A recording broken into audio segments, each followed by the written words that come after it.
Boa noite, vamos pinar aqui o nosso tema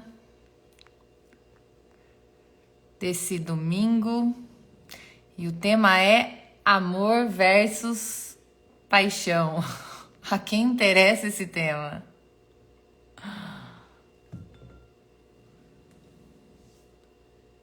Interessa pra você? Me conta aqui. Fixar ele aqui. Legal. Buenas. Bom domingo a vocês. Bom, resolvi abrir essa live, tava aqui, né, dando uma estudadinha. E deixa eu compartilhar com vocês o livro Histórias de Amor, do Bert Hellinger. E ele traz basicamente o olhar sistêmico sobre a nossa forma de se relacionar, né? E o quanto isso é importante para nós, para o nosso autoconhecimento, reconhecendo que o relacionamento é, na verdade, a nossa maior escola. A nossa maior escola, porque nos leva ao processo de individuação. Saber quem nós somos. A maior finalidade do relacionamento, além de transmitir a vida, boa noite, amiga, é se individuar, saber quem somos através da relação. Saber em que frequência estamos atuando, qual é o nosso movimento espiritual, né? Quais são o que em nós precisa ser olhado, o que em nós precisa ser amado.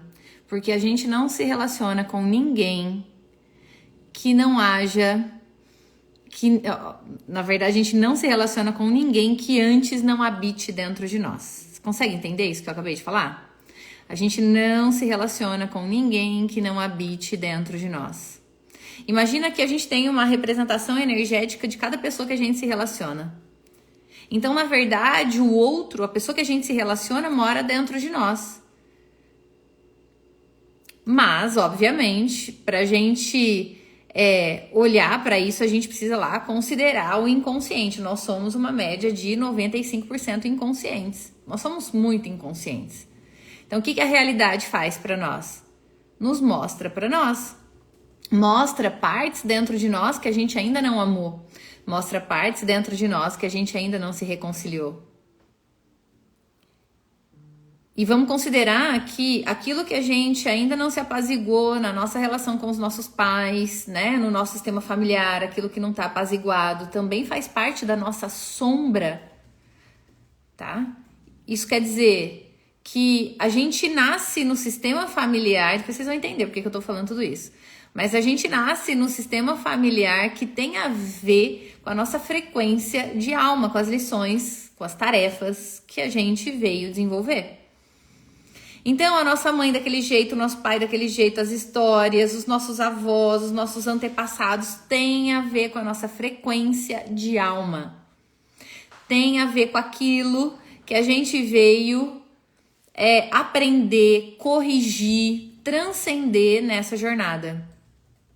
Então, os nossos pais, na verdade, o nosso sistema familiar, a nossa origem, ela é um espelho da dimensão da nossa alma. Entende a grandeza disso? Mas, obviamente, esse não é um papo para qualquer pessoa, né? A gente precisa realmente estar bem aberto nesse processo para olhar de uma forma mais profunda para nós. Sem aquele vitimismo, sem a nossa consciência infantil, né? Para começar a aprofundar o nosso olhar para a nossa vida. Para que a gente se dê conta que nós criamos a nossa realidade. Que a nossa realidade é fruto das coisas que moram dentro da gente, mas que estão inconscientes para nós. Então, quem a gente atrai tem a ver com a gente. Quem a gente atrai tem a ver com as nossas histórias. Quem a gente atrai tem a ver com as nossas dores. E não só nossas, do nosso sistema, sim, mas as dores do nosso sistema estão na nossa frequência de alma. Então tá tudo perfeito como é.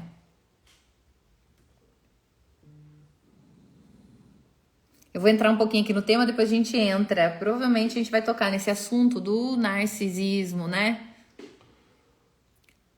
Então, por que eu tô falando tudo isso? Porque a gente não é vítima da pessoa que a gente... Da pessoa que a gente se relaciona e que de alguma forma pode ser um relacionamento confuso, tóxico. A gente não é vítima. A toxicidade dessa pessoa também mora dentro de nós. E às vezes é tóxico você ser muito ingênuo, ingênua. Uma pessoa muito ingênua tá vibrando numa frequência de, pelo amor de Deus, alguém faça algum mal pra mim, porque é ingênua.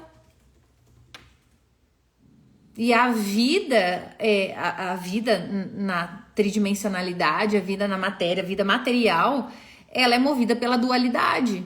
Então não é sobre só ser do bem ou só ser do mal, é sobre integrar essas forças dentro de nós, é reconhecer que nós somos luz e sombra. Porque uma pessoa muito boazinha vai atrair gente para ela reconhecer que ela precisa se posicionar, então que ela precisa da sombra dela para ela assumir o lugar dela. E uma pessoa que manifesta muito a sombra, ela costuma ser uma pessoa invejosa. Ela vai olhar uma pessoa que tem luz e ela vai invejar, porque ela acha que ela não tem aquela luz. Tá? Tá fazendo sentido para vocês? Então, relacionamento é uma escola que mostra partes dentro de nós que a gente não enxerga. E aí, vamos lá pro básico, pro beabá, partes que no geral a gente não enxerga no geral, estão relacionadas com a nossa criança ferida em relação aos nossos pais. Os nossos pais, eles vão cutucar em nós, despertar em nós dores que já existem na nossa alma. Isso quer dizer que os nossos pais não trazem nada de novo para nós. Eu tô com esse rabo arrebitado aqui. Esse rabo do cabelo, tá? Meu marido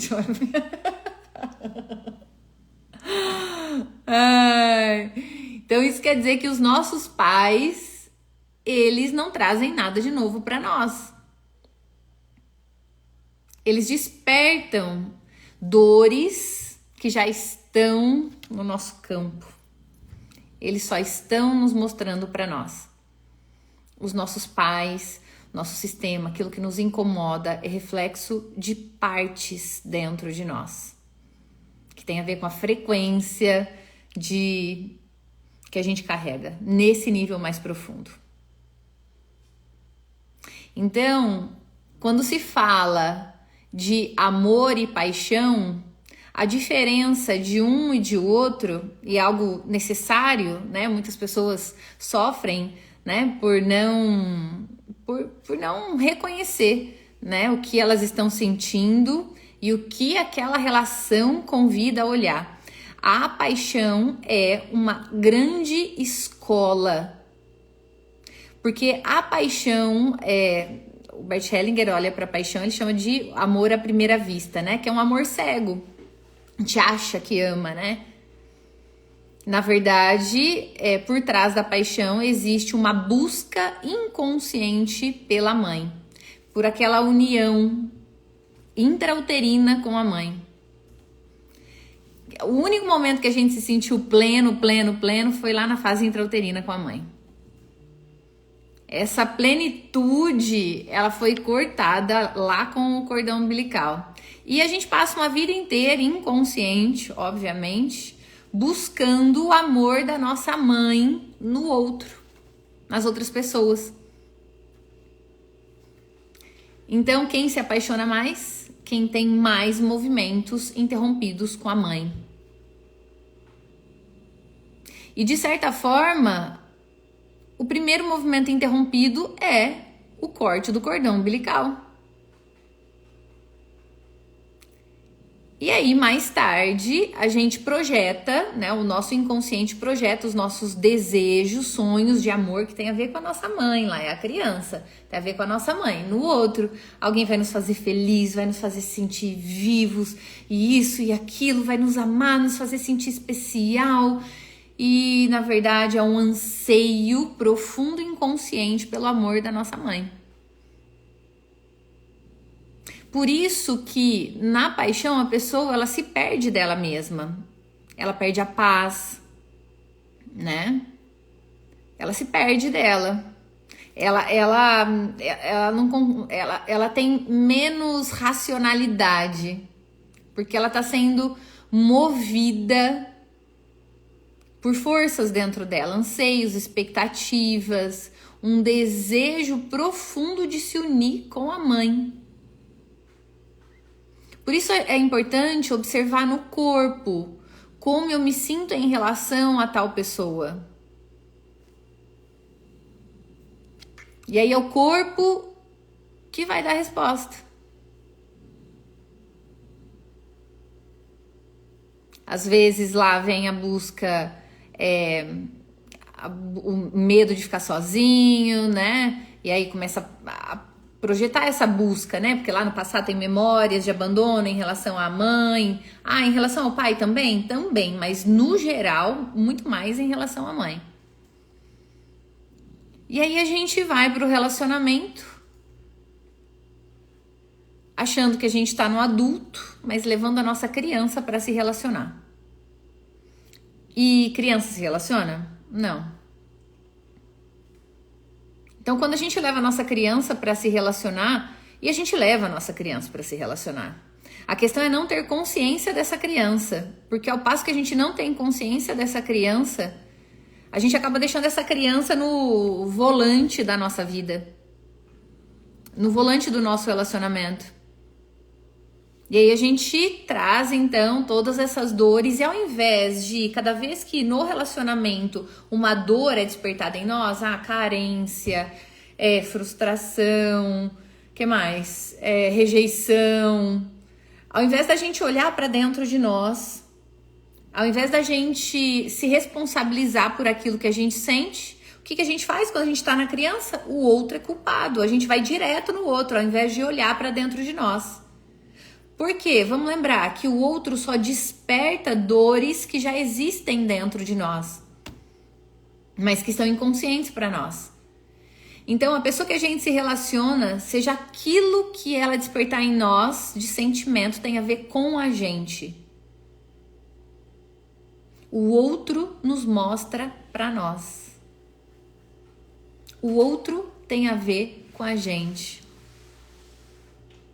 Então, quanto mais a gente purifica a nossa sombra, mais apaziguado a gente vai para o relacionamento. Mas aí tem uma diferença, e isso é algo importante que eu vou falar.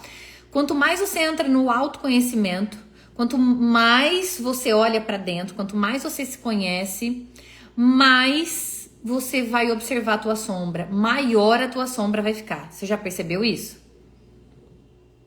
Que quanto mais você desperta, quanto mais você olha para dentro de si, maior fica a tua sombra.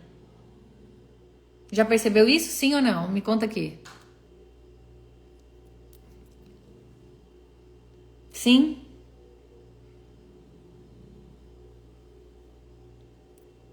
É isso. A sombra aumenta, é isso. Mas calma aí. Então, quanto mais uma pessoa se aprofunda na jornada do autoconhecimento, maior fica a sombra dela. A diferença é que quando uma pessoa não conhece a própria sombra, quando uma pessoa não olha para essa questão de autoconhecimento, a sombra dela é densa, é pesada. A sombra de uma pessoa que está no processo do despertar é ampla, é maior, mas é mais leve. E é aí que tá a diferença. Exatamente, ó. É a Tati. É isso aqui da escada quântica, falou assim, sim, parece que o poço vai ficando mais fundo, exatamente. Quanto mais você se conhece, mais você vai abrindo caixinhas dentro de você e olhando, enxergando coisas que você fala, nossa, é assim, observando, nossa, dores que antes você não tinha noção que você tinha, né? Então, no geral, uma pessoa que tem um baixo nível de autoconhecimento, ela acha que ela teve, que tá tudo bem, que tá sempre tudo bem. E não que não esteja, mas ela acha que ela não tem traumas, que ela não tem dores, mas é impossível não ter, que ela não carrega nada. Mas é porque ela não mergulhou lá na sombra dela. A sombra, boa pergunta. A sombra são aspectos reprimidos dentro de nós, dores reprimidas dentro de nós. Então, as dores que a gente teve desde a concepção, porque tudo que a nossa mãe sentia tá em nós, né? Tá no nosso campo. Então, a nossa sombra, essa é a sombra individual, né? Desde a nossa concepção até aqui. Então, essas memórias atuam dentro de nós. Aquilo que não foi apaziguado dentro de nós, aquilo que não foi reconciliado, integrado dentro de nós, desde o momento da concepção, o que o inconsciente faz? Ele reedita a memória. Então, muitos sentimentos que a gente tem hoje, eles na verdade são fruto dessas memórias. É só o passado dentro de nós. Então, muitas vezes, quando a gente fica bravo porque alguém falou algo e, sei lá, nem era pra tanto e a gente se irritou, muitas vezes lá é a nossa criança que tá irritada. É uma memória, é algo do passado vindo à tona. Então, o que a gente vive na fase adulta tem mais a ver com a nossa infância, com a nossa criança, com aquilo que ficou reprimido, com a nossa sombra, tá? Do que com o presente mesmo. A gente só pode estar cada vez mais no presente se a gente estiver presente no nosso corpo, ou seja, se observando, observar os nossos pensamentos, observar os nossos sentimentos. Então, observar o que essa pessoa desperta em mim. Nossa, o que ela falou? Que sentimento, que sensação que despertou em mim? Que pensamentos que despertaram em mim? Pra gente observar que, no geral, a gente cai sempre no mesmo buraco. Vai lá pra rejeição, vai lá pra sensação de injustiça, vai lá pra sensação de desamparo. Nossa criança. Então, essa criança, ela tá aqui dentro de nós. A questão é o que a gente vai fazer com ela, né? Conforme a gente vai se observando e se apaziguando, a nossa sombra vai se diluindo e essa sombra, ela na verdade é um trampolim pra gente ter mais luz, pra gente despertar potencial. Quanto mais eu observo os meus pontos fracos, menos suscetível eu fico a manipulações, menos suscetível eu fico a experiências que vão me roubar de mim. Porque agora eu estou em mim, eu sou presença dentro de mim. E quando eu sou presença dentro de mim, eu não preciso mais me enfiar em buracos, porque é tóxico. Porque eu preciso cuidar de mim. Porque eu sei me valorizar. Então, quando uma pessoa passa a trilhar, a caminhar nesse processo do autoconhecimento, ela começa a ver que, bom, só ela dá conta dela. E que a jornada de evolução de qualquer pessoa é solitária. Que ela não pode trazer ninguém com ela para o mesmo nível, para caminhar junto com ela. Embora você possa ter seu parceiro, sua parceira, vocês comunguem de crenças, de processos, crescimento juntos, mas o que cada um sente e o que cada um tem que purificar é único. Só você sente o que você sente. Você tomou remédio? Não.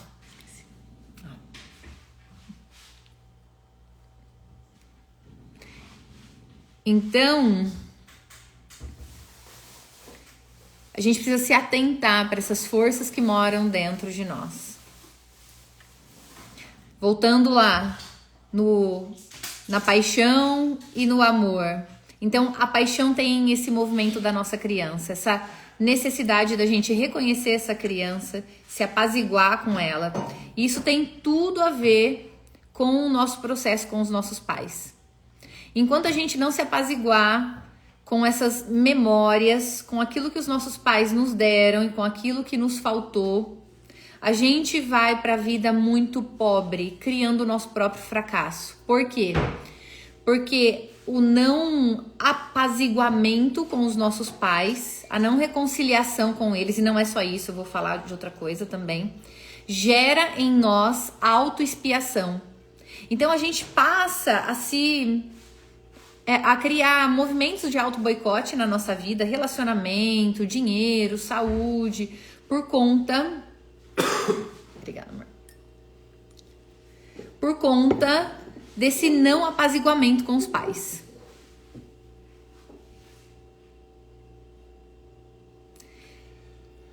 Isso quer dizer o quê?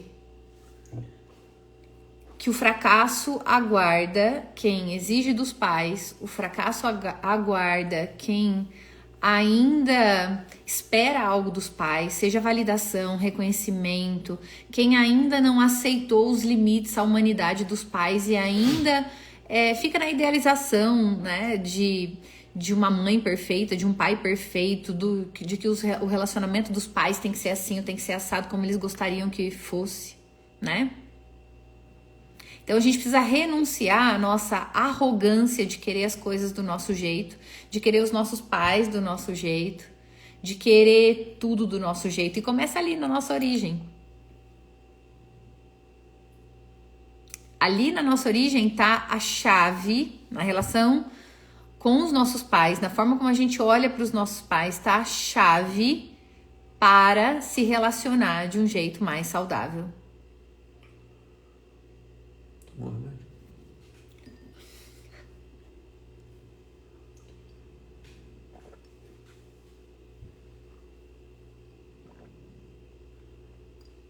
Quebrei o pé. Estou aqui nos antibióticos. Então,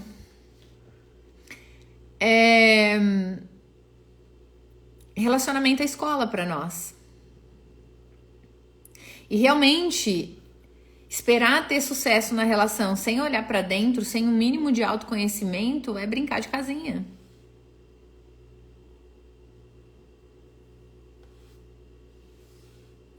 Não é? E como que a gente brinca de casinha? Tendo posturas ingênuas, infantis, arrogantes dentro da relação. E com a gente, né?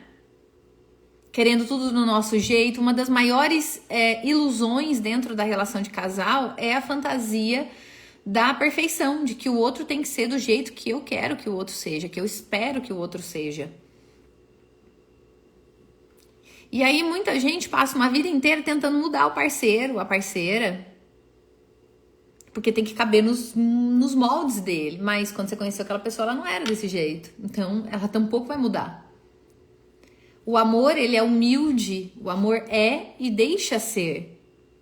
E reconhece que atrás do outro tá a mãe e o pai dele, tem as histórias dele, tem os avós dele, as histórias, os sentimentos, os traumas. Então, a pessoa, quando ela chega para se relacionar, ela não chega sozinha, ela chega com todas as histórias dela e dos pais e dos antepassados dela. Então, o amor reconhece tudo isso e honra tudo isso, respeita tudo isso, porque aquilo que o outro traz de diferente serve ao crescimento dele. Então, aquilo que o meu parceiro traz de diferente serve ao meu crescimento. Faz um contraponto muitas vezes. Muitas vezes ele traz virtudes que eu não tenho e que juntos nos faz mais fortes.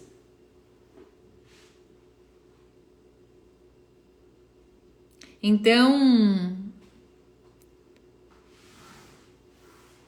abrir mão dessa fantasia de perfeição começa na nossa relação com os nossos pais.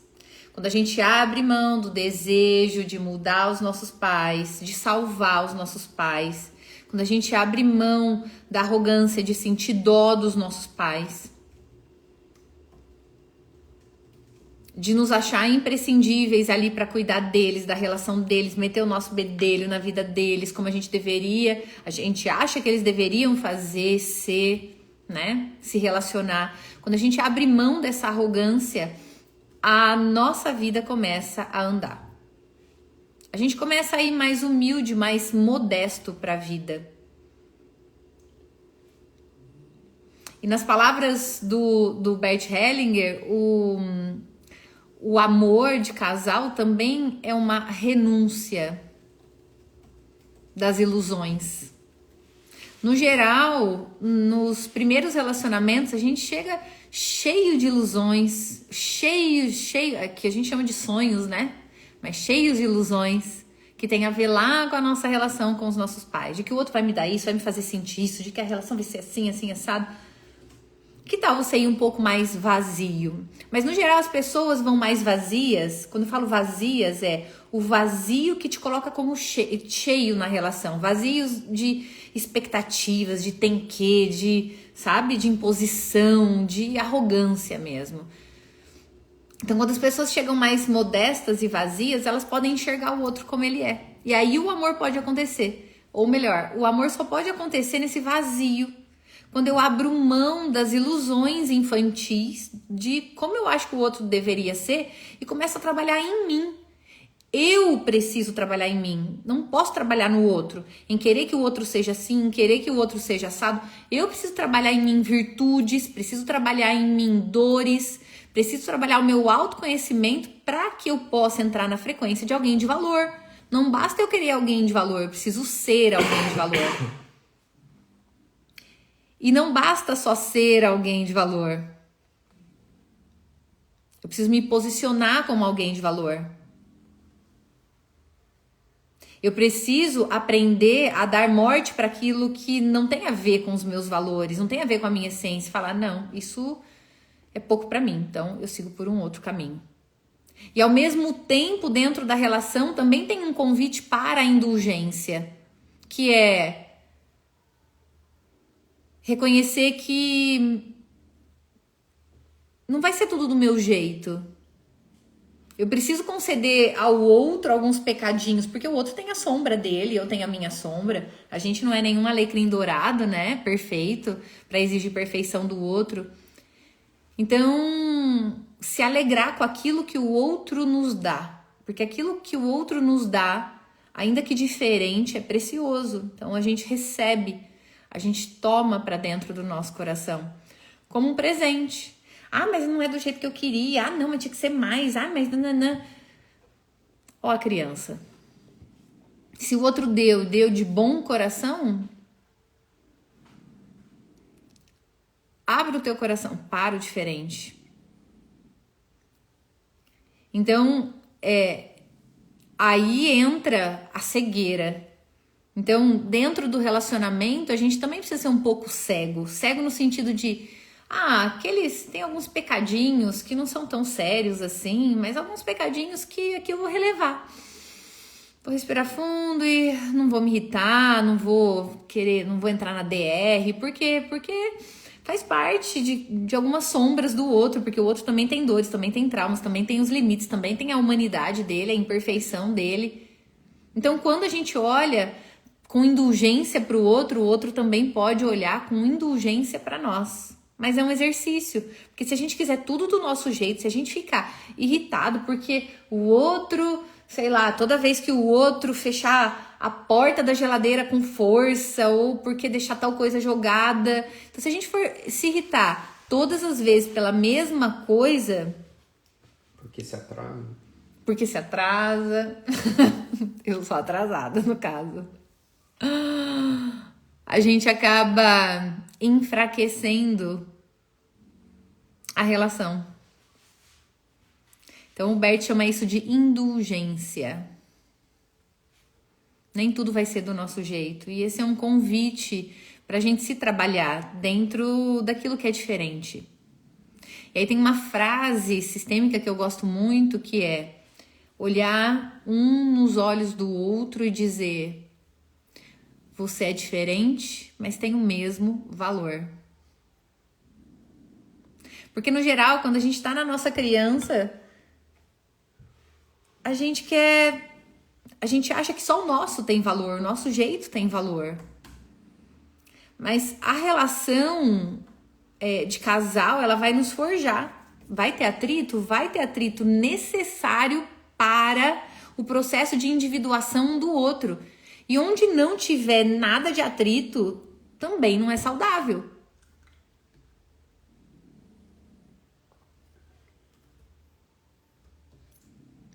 Não tem crescimento daí. Então, quando eu falo de atrito, eu não tô falando de briga, tô falando de, bom, tem o meu jeito e o jeito do outro. Vamos encontrar o meio do caminho? Vamos nos encontrar no meio do caminho? Adulto faz isso. Adulto se encontra no meio do caminho. A criança, quando a gente tá na nossa criança, a gente quer só do nosso jeito. E é um exercício. Porque se a gente está carregando ainda questões, pendências com os nossos pais, com a nossa origem, no geral a gente vai chegar com uma criança birrenta, que quer brigar com o outro, que grita, ou então que emburra, que fecha a cara, porque tem que ser do jeito dele, do jeito dela. Quem nunca foi assim, né? Que atire a primeira pedra. Mas aí a gente vai aprendendo o que funciona, o que não funciona, mas tem que aprender, nem todo mundo aprende, mas, né, a maioria olha para isso porque a dor, o sofrimento também é um convite para o aprendizado. E aí a gente, através da autoconsciência, esse jeito não está funcionando. Então, deixa eu testar uma nova maneira de me relacionar. Nossa, perfeito, Grace. Adulto se encontra na ponte. É isso. No meio do caminho. Só que quando a gente se relaciona, o que acontece? Cada um traz modelos do sistema familiar de origem e da forma como foi criado, da sociedade em que viveu, enfim. E aí, quando duas pessoas se encontram, dois mundos se encontram e dois mundos às vezes se chocam.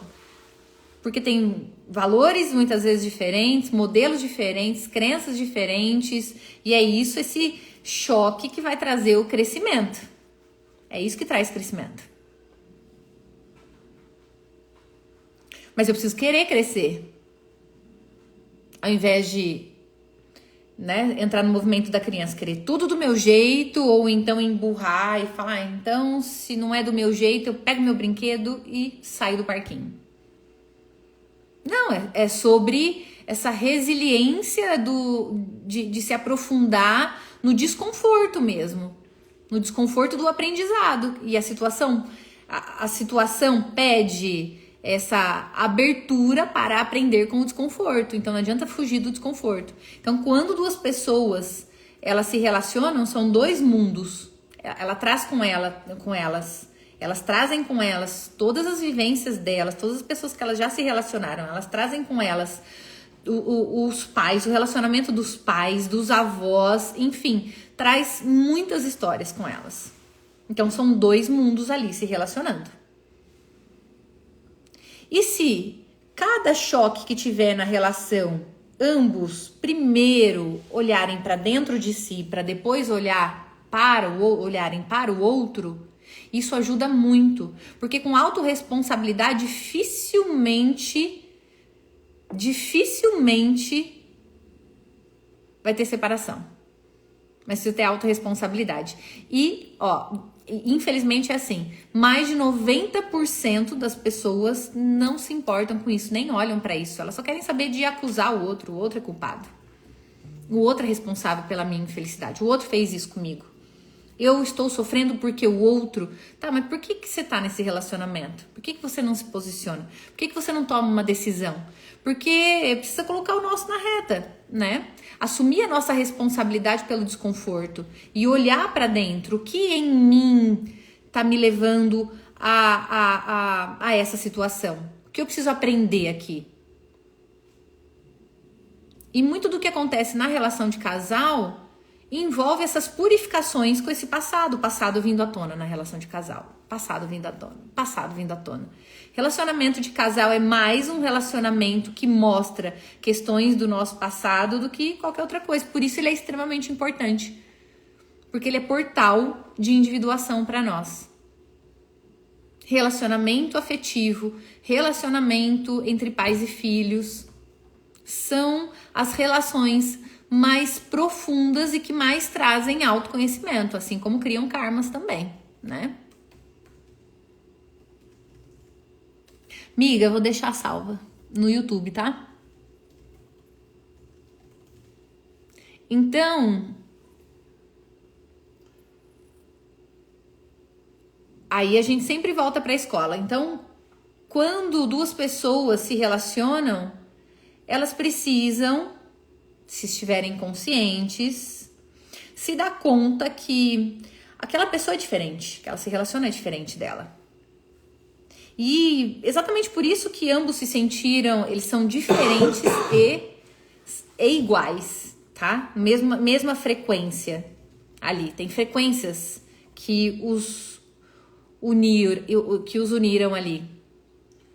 E ao mesmo tempo tem diferenças. E essas diferenças são convites ao crescimento. Então, quando a gente tá em posse da nossa consciência, a gente vai olhar e vai perceber que a gente vai precisar se despedir de alguns modelos que a gente traz do nosso passado com os nossos pais, das nossas vivências, para se flexibilizar, para o bem-estar e para a saúde da relação. A gente vai precisar se despedir de alguns modelos. Então tem coisas que na sua relação com determinada pessoa funcionava. Tem relação que com a pessoa que você tá agora não funciona. E é isso. Então você precisa atravessar, né? Sair de você, atravessar, né? A si mesmo para poder enxergar o outro. Para poder enxergar a relação. Tá fazendo sentido para você? Porque senão a gente quer tudo do nosso jeito. E aí, porque na nossa família todo mundo faz de um jeito. Ah, na minha família ninguém bebe. Aí eu acho que o meu parceiro também não pode beber, porque na minha família ninguém bebe. Ou então, na minha família, o meu pai bebia, era alcoólatra e tem muitas dores ali, então eu vou querer salvar o meu parceiro, mudar o meu parceiro. Isso não vai funcionar. Isso vai acabar com o teu relacionamento. Porque não é postura de mulher ou de homem, né, de marido dentro da relação. É postura, isso é querer mudar o outro, é postura de pai e de mãe.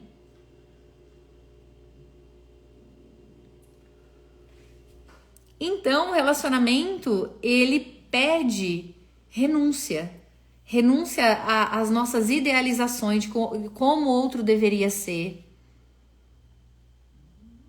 Daquilo que a gente acha, que a gente sabe, né, que o outro, que é melhor para o outro. Então, eu acho que o outro deveria, que se o outro fizesse tal coisa, seria melhor para ele. A gente muitas vezes precisa abrir mão.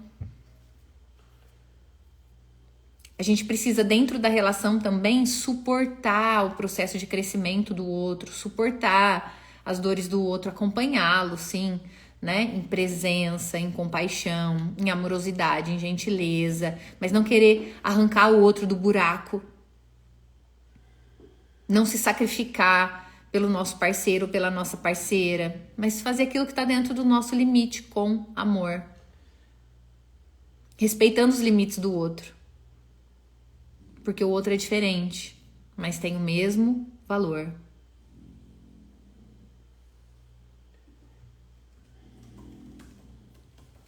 Então, a diferença da paixão para o amor é, na paixão a gente não enxerga o outro. A gente projeta questões não resolvidas dentro de nós no outro.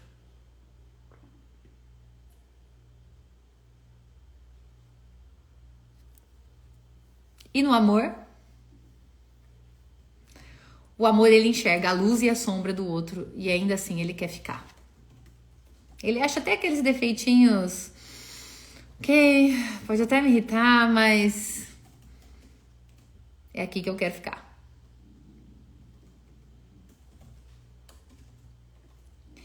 A paixão nos rouba de nós mesmos, rouba a nossa paz, né? Rouba a nossa força. O amor não. No amor nós permanecemos cuidando da nossa própria vida, do nosso próprio bem-estar. Na paixão, a pessoa tem vontade de... Ela, na verdade, a paixão é uma obsessão, um vício, né? Ela fica lá com foco só no outro. E ela esquece dela. E é aí, muitas vezes, onde a gente entra naquilo que é tóxico. E não necessariamente que não exista paixão, e óbvio que existe, no início do relacionamento, no geral, sempre existe paixão. Só que a paixão, ela termina. Ela dura até 2 anos. Que é aquele vício, né? A intensidade da paixão está muito relacionada com essas memórias também. Então, na paixão, a gente ainda não enxerga o outro. A gente só vê coisas boas no outro. No amor, a gente vê a luz, a sombra e fala, quero ficar aqui. Né? Posso lidar com a sombra dessa outra pessoa.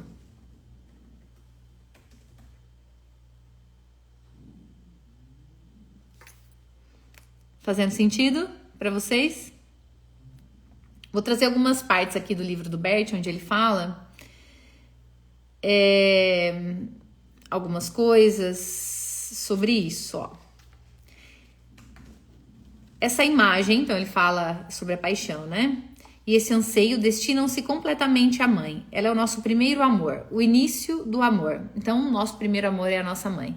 E inconscientemente, muitas pessoas passam uma vida inteira buscando pela mãe, que é o nosso primeiro amor. Portanto, o amor à primeira vista é, em princípio, o anseio pela fusão com a mãe.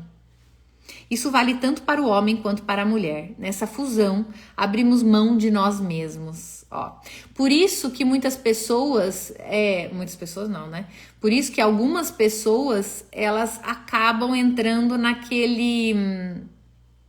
postura, sem você eu não vivo, sem você eu me mato. Isso está relacionado com a criança, esse anseio pela mãe. Pode ser pelo pai também, mas no geral é pela mãe. E aí ela leva isso para a relação. E conscientemente ela tá enxergando o outro, então ela fala pro outro, sem você eu não vivo, eu me mato. Mas o inconsciente dela enxerga quem? A mãe. Então por isso que ela sente que ela não vive sem o outro. Mas quem não vive sem o outro é só a criança. Na primeira infância. Que depende para sobreviver da mãe. Né? E aí tem mais coisas aqui. Esse anseio é ao mesmo tempo o anseio pela morte, ó, inconsciente. No anseio pela fusão, abrimos mão de algo da nossa vida. Então, por isso que a paixão ela é tão viciante, né? Porque ela também está relacionada com uma pulsão de morte. Sem você eu não vivo. Não consigo viver sem você. A pessoa sente no corpo, ela não consegue racionalizar. Mas também está relacionada a uma pulsão de morte da criança em relação à mãe. Histórias de amor do Bert Hellinger. Esse é o livro. Porém, o verdadeiro amor que permanece vivo e que quer a vida é diferente. Esse amor vê o outro como ele é, totalmente diferente da própria mãe. Esse amor vê que o outro é inconfundível e que não se pode e nem deve mudá-lo.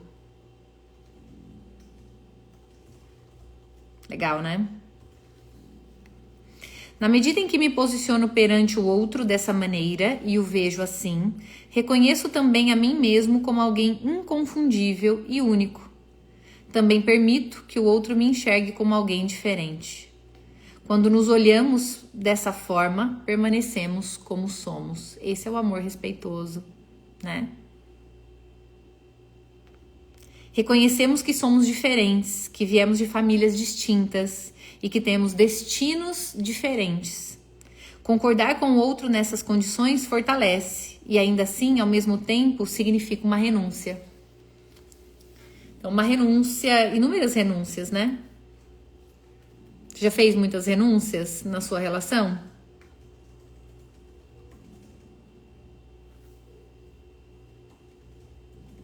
É isso. O amor, ele pede sobriedade.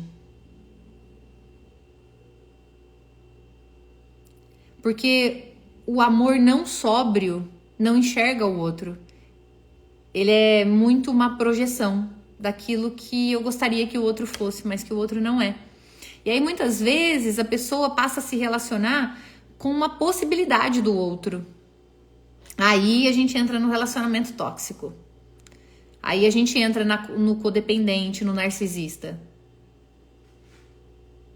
Porque existe uma possibilidade. Então, no geral, o codependente, ele olha mais para o outro.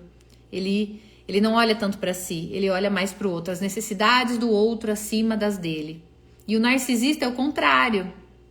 Ele olha para as necessidades dele, não olha para as necessidades do outro. Então, uniu a fome com a vontade de comer.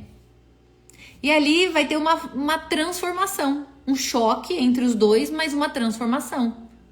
Onde o codependente precisa aprender a olhar mais para ele e a colocar as necessidades dele acima das necessidades do outro. E o narcisista, se puder, se não for uma patologia, aprender a colocar as necessidades do outro como algo importante também, poder se flexibilizar ali. Então, a grande questão, Elisandra, é sempre faço renúncias. Renúncias são necessárias. Sempre fazer renúncias, sempre abrir concessões não é saudável dentro da relação. Por quê? Porque te coloca como mãe.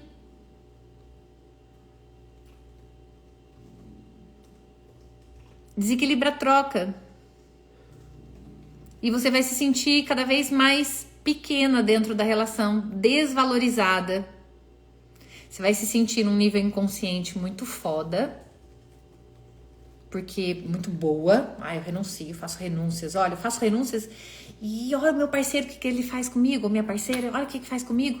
Não me olha. Isso vai te dar o direito de fazer um drama, de entrar no vitimismo, porque você é boa demais.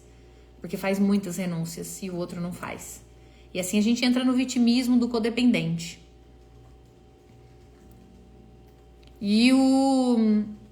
E nesse movimento, um vai precisar aprender com o outro. Então, o codependente passar a olhar mais para ele, para poder sair desse movimento. Até me perdi onde que eu tava aqui.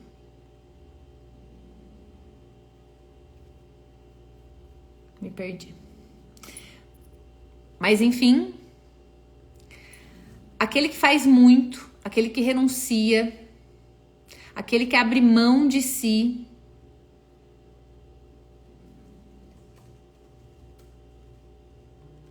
também tem um lado tóxico.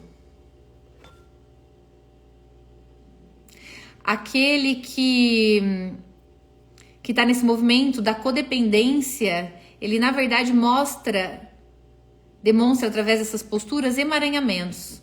E o emaranhamento que está por trás do codependente é o salvador, a salvadora. Só penso no outro. Então é aquela criança que não foi vista, ou que não se sentiu vista, que teve que cuidar dos pais, ou que sentiu que tinha que cuidar dos pais porque via a mãe triste, ou os pais brigando, ou a mãe dando conta de tudo, ou enfim, são crianças que olharam para a necessidade dos pais e não foram vistas em suas próprias necessidades, que muitas vezes não puderam ser crianças. E aí elas vão para a vida, elas têm que criar uma couraça, né, de fortaleza, e vão para a vida nesse movimento de salvadores, de heróis, e vão encontrar alguém que emite essa frequência do me salve.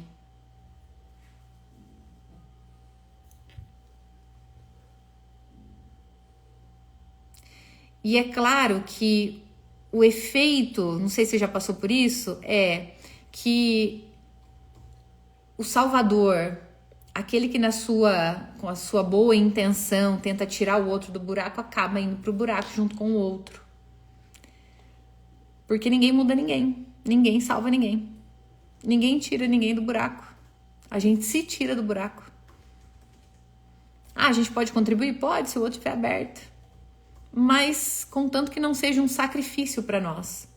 E aí que tá toda a diferença. O codependente deixa de ser codependente quando ele percebe os limites dele.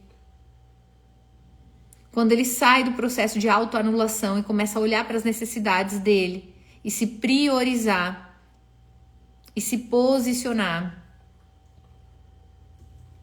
e falar, não, chega, não, aqui não, isso é demais para mim.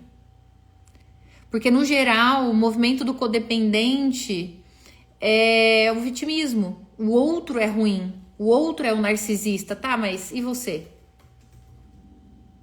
O que você tá fazendo que te mantém nesse relacionamento? Qual é a tua parte dentro dessa dinâmica que você se queixa? Você também tem parte.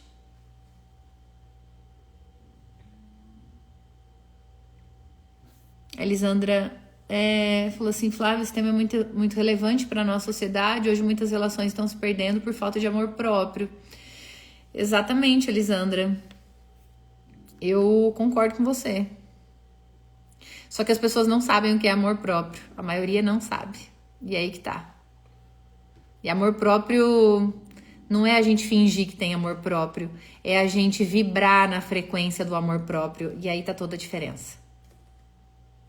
E é algo que muitas pessoas não sabem. Já vou falar, tá?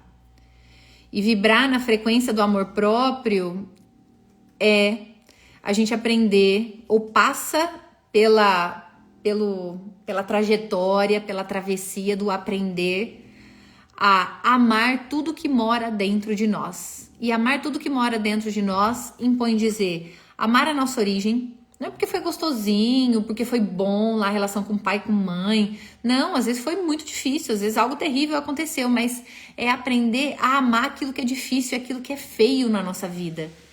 E a gente só pode fazer isso quando a gente transcende esse olhar emocional e vai para o existencial, vai para o espiritual, que é, se aquilo tá na minha vida, é porque tem uma tarefa ali para mim, de correção, de teste. Então, os meus pais, eles são alguma alavanca de crescimento para mim. A minha origem, a minha família tá me mostrando algo. Assim como todas as pessoas e absolutamente tudo que acontece na nossa vida tem a ver com as informações do nosso campo, do nosso inconsciente.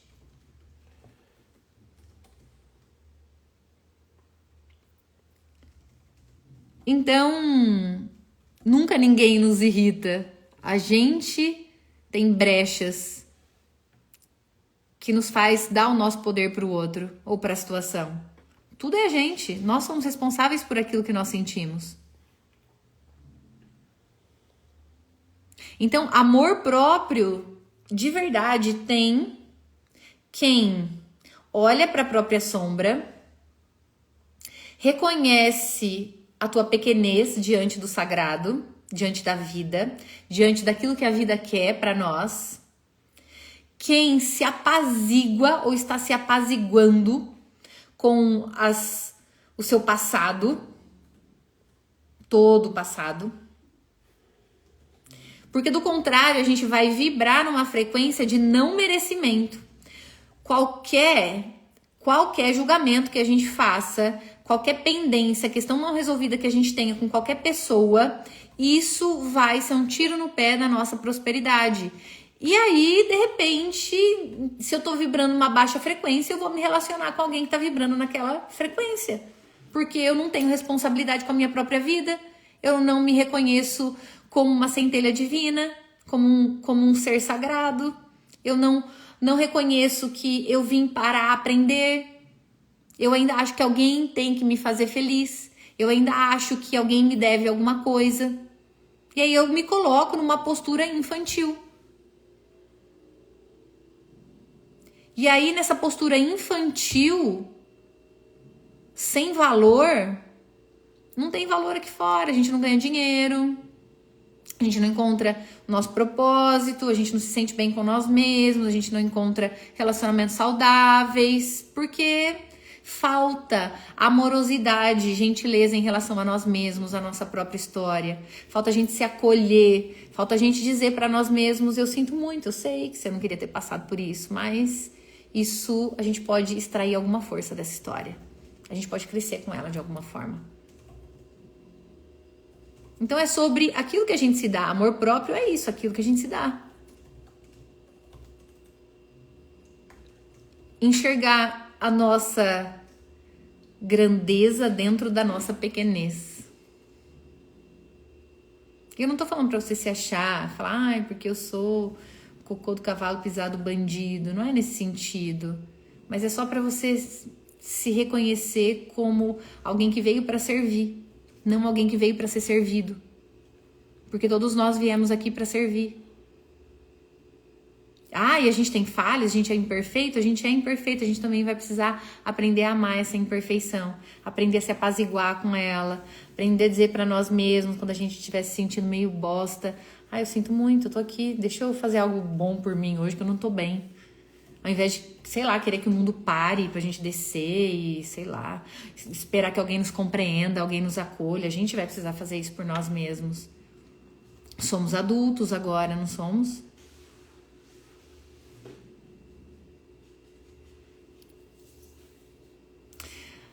A Natália falou, esse processo de acolhimento é tão doloroso e difícil de se entender.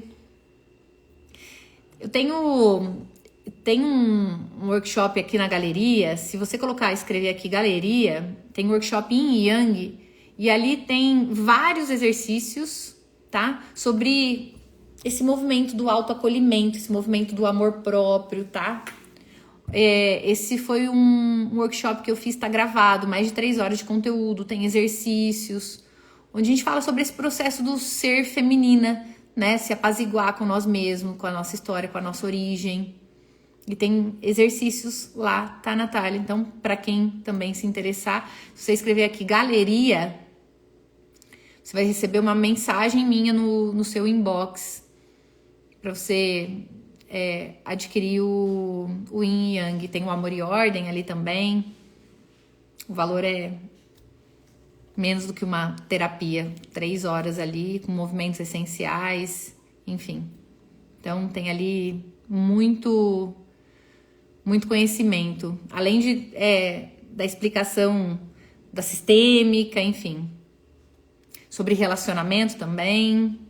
Mas voltada principalmente para as mulheres, para se aproximar do seu feminino, porque quando se trata da de relacionamento amoroso, nós mulheres precisamos olhar para a nossa relação com a nossa mãe, com a nossa ancestralidade feminina.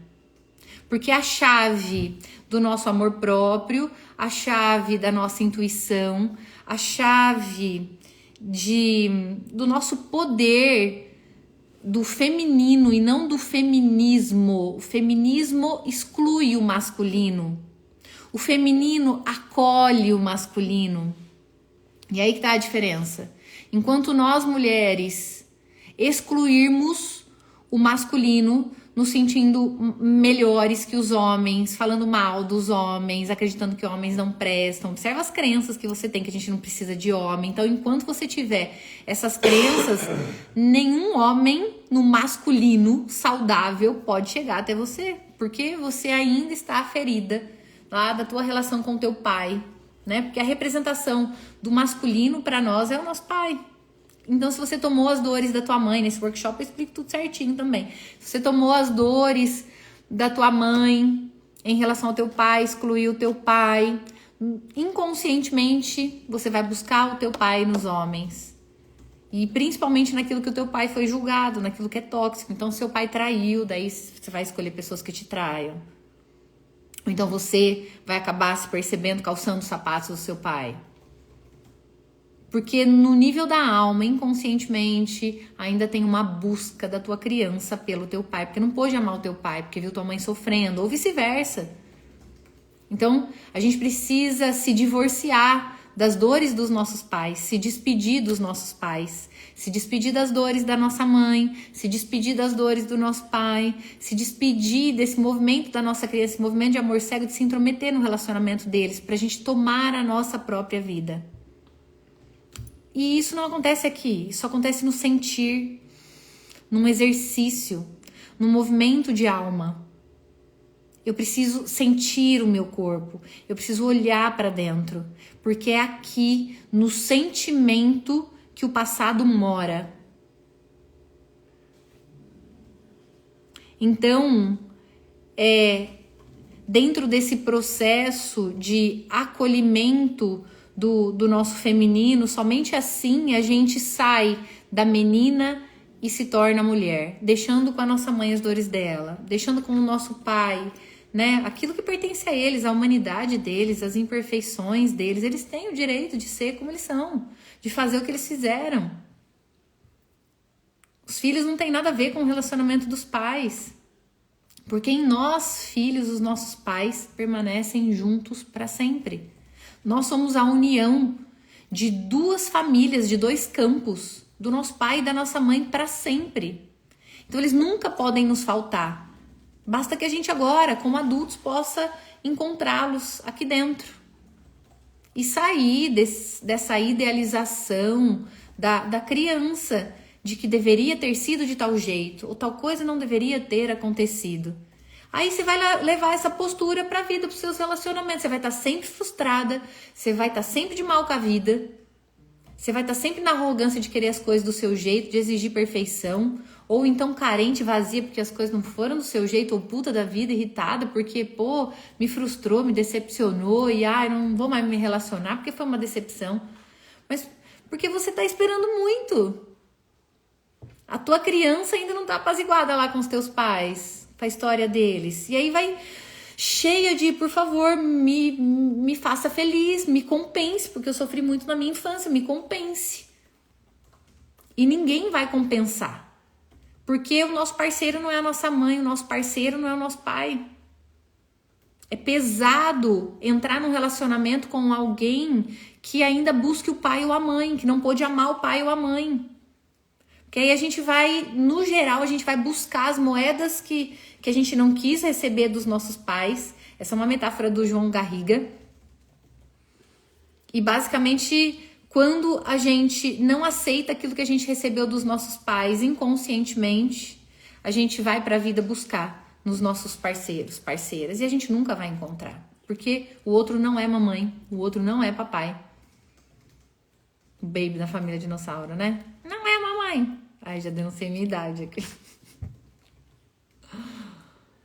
Então, a gente só pode ir mais sóbrio para a relação de casal, mais consciente, apaziguado com a nossa origem. Sem usufruir da força dos nossos pais, da história dos nossos pais. Mas Flávia, foi terrível a história dos meus pais. Então extrai a força dessa história. A sua tarefa como filho, como filha, é extrair força, sabedoria da história dos seus pais. Porque enquanto você julgar a história dos seus pais, a tua vida vai ser um fracasso, principalmente tua vida amorosa.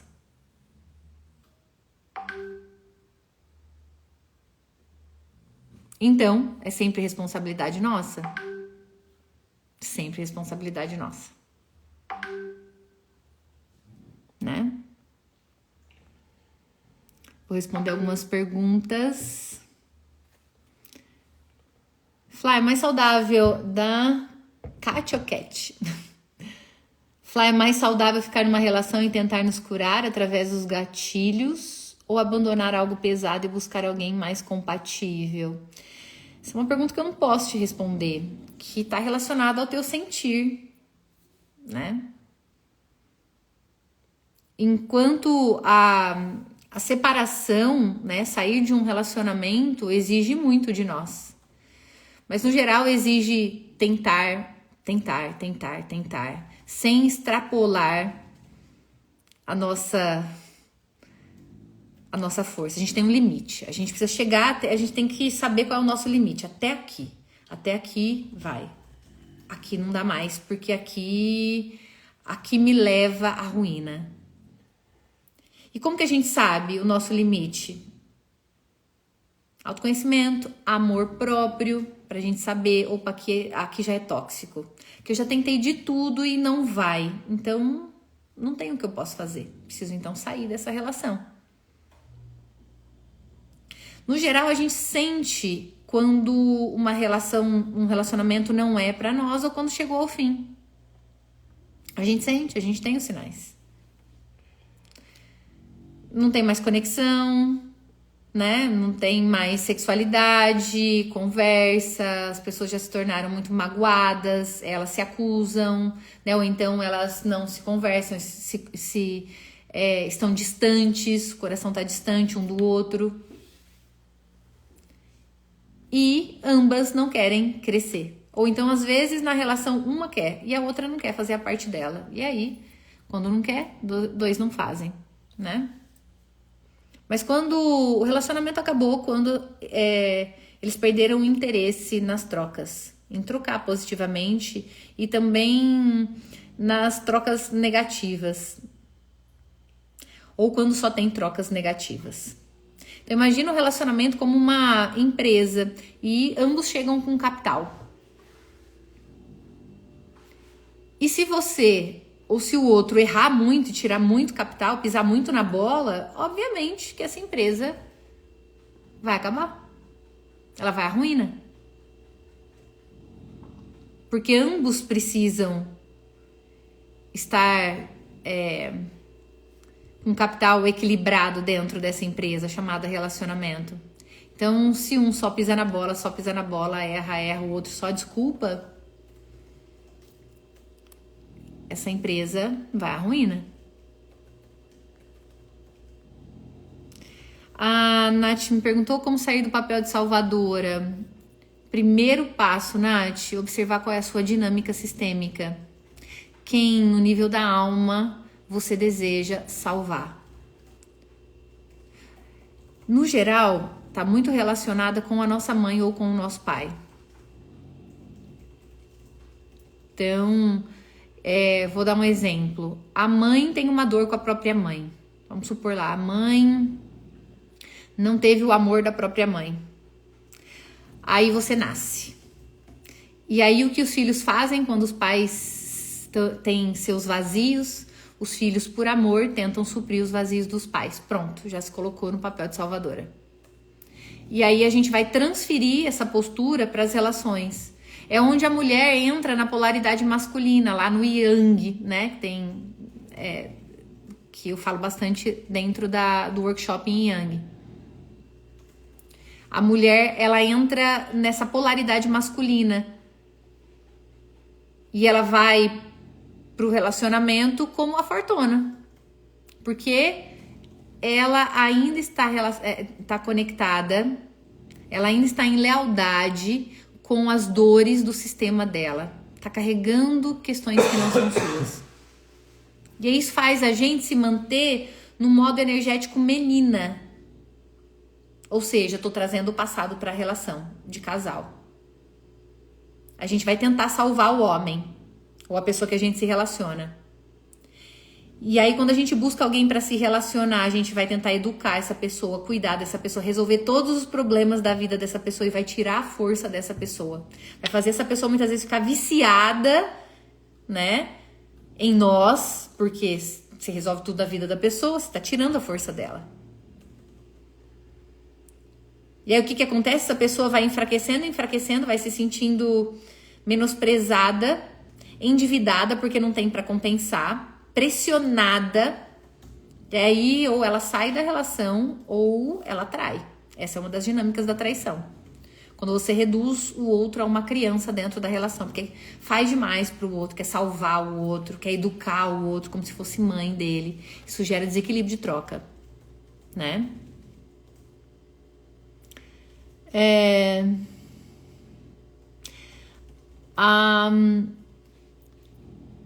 Iluminar e energia, acho que é isso. Me perguntou, é normal não ter sentimentos pela mãe? Não. No mínimo gratidão, se você não conhece a tua mãe, por exemplo, no mínimo gratidão por ela ter te dado a vida, ter te trazido para essa jornada, ter dado um espaço no corpo dela para você, ter sido a tua primeira casa.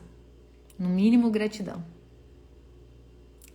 E aí eu posso falar mais, amor espiritual, justamente por ela ter aberto as portas da vida para você. Talvez muito indisponível como mulher, mas disponível como mãe. E o que é mãe? É aquela que abre as portas da vida. O resto é plus. O que a mulher faz depois que a criança nasce é plus. Mãe é aquela que dá a vida. Porque criar qualquer pessoa cria. Dar a vida só aquela mãe, só aquele pai. O essencial só aquela mulher. Então, um olhar existencial em relação à tua mãe. No geral, esse congelamento de sentimentos, no geral, precisa olhar através de uma constelação familiar, por exemplo, está relacionado já com o movimento interrompido do fluxo do amor. Ou na tua relação com a tua mãe. Geralmente isso acontece com a criança, onde a criança, ela quer tanto a mãe, não tem a mãe.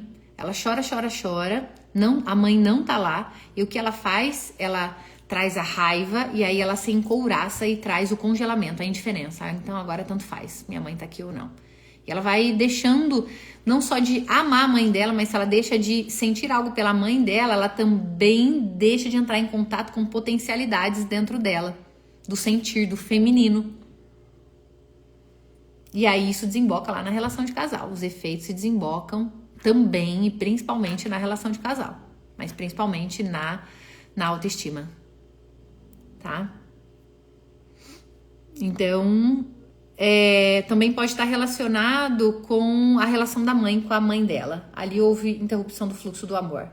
Então é como se tivesse uma mangueirinha de amor e em alguma geração alguém bloqueou esse fluxo, aconteceu alguma coisa, uma mãe não esteve disponível para o seu filho.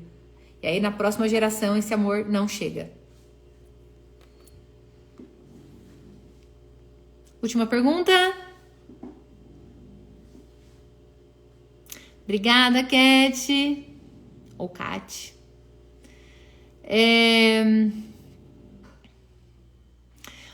A Luciana me perguntou: por que sentimos uma dor no peito ao sair de uma relação tóxica? Será a criança interior querendo algo ou a salvadora mãe que não recebeu em troca? Precisa chorar. Dor no peito precisa entrar em contato com a dor. Sentir, se permitir se acolher. Não necessariamente, dentro de um processo de luto de uma relação, muitas vezes a gente está vivendo outros lutos. Você pode estar vivendo o luto da tua separação com a tua mãe ou com o teu pai em algum momento na tua infância, mas ele está vindo à tona agora, na tua relação afetiva, nessa separação. Então precisa se acolher, né? Esse movimento de automaternação é muito importante. Mas nós, né, quando a gente tem movimentos de interrupção do fluxo do amor com a nossa mãe, quando o nosso feminino não tá ali sendo trabalhado, o que acontece? A gente não sabe se maternar. A gente não sabe se acolher as nossas emoções. E a mulher é uma montanha-russa emocional. Ela é diferente do homem, ela cumpre uma função completamente diferente na natureza do que o homem. E uma mulher que não sabe se maternar, no geral, não sabe se maternar porque não recebeu ou acha que ainda não recebeu, que não recebeu o suficiente da mãe. Então ela não sabe se maternar. Às vezes a mãe também era muito dura, muito encouraçada, uma mulher muito racional, desconectada do sentir. E aí não soube passar para a filha também esses movimentos. E aí essa filha vai ter que fazer o corre dela. Vai ter que aprender a se automaternar. E a automaternagem é essencial para a entrada no feminino. Você pode só falar que não sou eu que tô roncando. Meu marido falou assim: o cachorro tá roncando alto. Não sei se vocês estão ouvindo. Então, não é o meu marido, é o cachorro. Vocês estão ouvindo?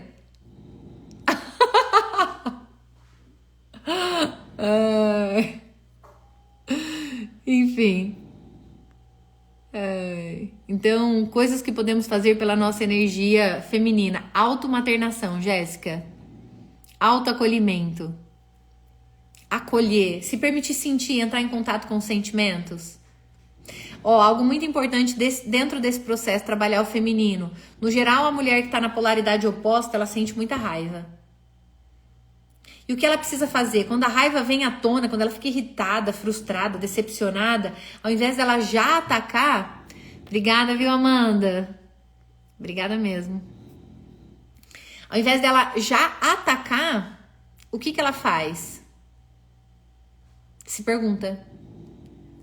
O que essa irritação, que dor ou que tristeza essa irritação quer me mostrar?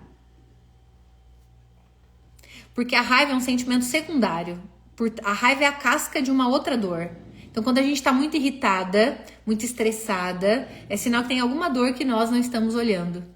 Alguma dor, alguma tristeza que a gente deixou passar, mas que o nosso corpo está ali avisando que a gente precisa olhar. Então, quando você se perceber muito estressada, irritada, você precisa se perguntar que dor que está por trás, que tristeza que está por trás dessa irritação, dessa raiva. E dar voz a essa tristeza, deixar ela vir, se permita chorar, se acolha. Aí entra a automaternação, o autoacolhimento, né?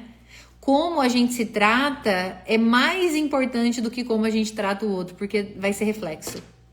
Se eu me trato bem, eu vou ter uma boa forma de me comunicar com o mundo, com o outro. Se eu me trato mal, isso vai refletir no meu relacionamento com o outro. Vou responder mais algumas perguntas. Como meu marido tá trabalhando aqui, deixa eu aproveitar esse tempo. E quando... Já terminou?